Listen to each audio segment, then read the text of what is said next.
As far as we know, no one's ever addressed the United States Congress in a sweatshirt before, but they love him much more than they love you. Welcome to Tucker Carlson Tonight. Remember when Sam Bankman-Fried showed up in Washington wearing a T-shirt and spouting nonsense, and all the self-described geniuses declared him a hero? The media, the Congress, the White House, they all love this weird little guy called Sam Bankman-Fried. Do you remember that? Somehow we were reminded of it today when the president of Ukraine arrived at the White House dressed like the manager of a strip club and started to demand money. Amazingly, no one threw him out. Instead, they did whatever he wanted. American taxpayers declared Joe Biden will continue to give Zelensky whatever he demands for, quote, as long as it takes. Tellingly, Biden never specified what it is, as long as it takes to do what? Push the Russian army back to pre-invasion borders? Sounds reasonable. That's what most Americans likely assume, those who are still paying attention. But that is not what Zelensky means, and it is not what he is asking for.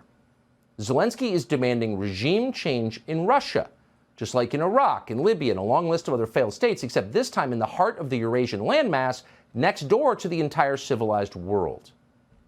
That's what Zelensky has called for repeatedly, and every dollar we send to him goes toward that end. And at this point, he's getting a lot closer to achieving it. So what happens if he, quote, wins? What does the ensuing chaos look like? Thought about that? Who's going to secure the world's largest nuclear arsenal once we help Zelensky topple the Russian government? Who replaces Putin? Strangely, those topics did not come up today, because that wasn't the point. The point of today's visit to Washington was not to make the world more stable or make wise decisions, much less to help America. That's always at the bottom of the list. The point was to fawn over the Ukrainian club manager and hand him billions more dollars from our own crumbling economy. It is hard, in fact, it may be impossible to imagine a more humiliating scenario for the greatest country on earth. And we would love to blame Joe Biden for it, but we can't really, not entirely at least. This was bipartisan masochism. The uniparty is alive and well, despite the best efforts of voters, including last month. And if you doubt that it's alive and well, here's a picture of Zelensky that he had taken with a group of elderly Republican senators in Kiev back in May. They stand grinning next to him in their orthopedic shoes, 70-year-old Susan Collins, John Barrasso, John Cornyn, led by their 80-year-old ringleader, Mitch McConnell. 44-year-old Zelensky poses between them in a skin-tight polo shirt, flexing like a weightlifter and trying to look ferocious. They seem awestruck. Not since a young Fidel Castro showed up in New York wearing battle fatigues has this country's leadership class tittered more loudly in delight. They love a man in uniform. What a hunk. So strong and decisive. Look at the expression on Mitch McConnell's face. You can almost hear the giggles of pleasure. No rational person assessing the issues ever would have predicted this moment. If you were a Republican office holder and Zelensky came to Washington, maybe you would, for a moment, ask him about his current and ongoing war against Christianity in Ukraine, especially if you were, say, Mitch McConnell or John Cornyn, and a lot of your own voters go to church on Sunday. They might care about that issue. But McConnell and Cornyn didn't mention that. They didn't say a word. You will not hear a word on television tonight about the fact that Zelensky has banned an entire ancient Christian denomination in Ukraine, and then seized churches, and then thrown priests into jail. According to Mitch McConnell, who apparently hasn't left his office since the mid-'80s, anti-Christian despotism is what most Republicans want above all. They don't get enough. They're just begging for it. Watch McConnell explain. Providing assistance for the Ukrainians to defeat the Russians, that's the number one priority for the United States right now, according to most Republicans. That's sort of how we see the challenges confronting the country at the moment.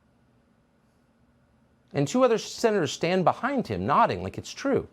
Defeating Putin is, quote, the number one priority among Republicans, says Mitch McConnell, who leads Republicans in the Senate. Number one? Before our own economy? Or our own children's schools? Or for that matter, before the more than 2,000 young people killed last year by fentanyl in Mitch McConnell's, quote, home state of Kentucky? Punishing Vladimir Putin for putting Donald Trump in office is more important than all of that, says Mitch McConnell. Ukraine's borders matter. Ours don't matter. You may have suspected they thought that, but at this point, they're just coming out and saying it's right in your face. And of course, the White House agrees completely. Watch Mitch McConnell announce today that you'll be paying for ever more advanced weapon systems to be sent to Ukraine, whether you like it or not. We're going to continue to strengthen Ukraine's ability to defend itself, particularly air defense, and that's why we're going to be providing Ukraine with Patriot missile battery and training your forces to be able to accurately use it. He's reading his little script. Maybe it was written by the defense contractors that just hosted an event in Washington for the Ukrainian ambassador. Literally, they put their logos on the invitation, just in case there was any question about what's going on here. So this is a big change from what we had, say, last month. But you wouldn't know that from the media coverage of it. Your average reporter in Washington likes Zelensky a lot more than he likes you. So nobody asked about it. But this is a major policy change. It was just a few months ago that a senior U.S. defense official said, and we're quoting, "There is no discussion about putting a Patriot battery in Ukraine. In order to do that, you would have to put U.S. troops with it to operate." In other words, you would have to fight a hot war against Russia, which has not only not been approved by the Congress, but most Americans have no idea that's happening. But now it is happening. Did you know that? Are you for that? Is it the most important thing?